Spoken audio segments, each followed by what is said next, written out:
Vas zanima, kako se bosta Mateja in Igor zavrtela na plesišču? Mi smo ju presenetili na plesnem tečaju v plesni šoli Bolero.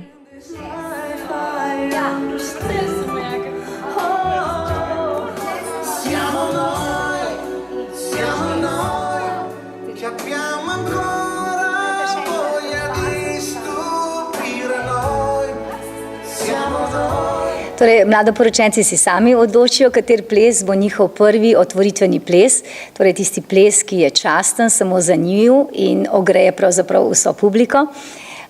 Zelo različno, nekateri si odločijo zaplesati Dunajski valček, drugi tango, tretji živo kombinacijo in živahno. To so predvsem pari, ki že obvladajo od prej ples. No, v našem primeru Mateja in Igor bosta tudi imela presenečenje, naredila presenečenje, ampak njun otvoritveni ples bo lep, nežen angleški valček.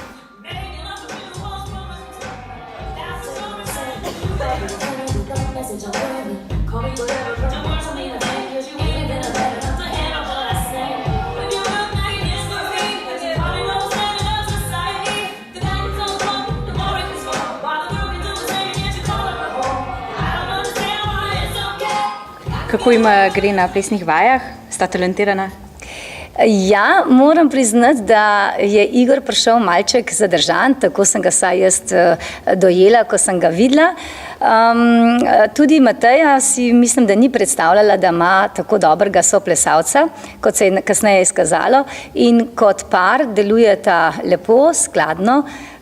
Je pa tako, za ples je vedno potrebno veliko vaje, ne?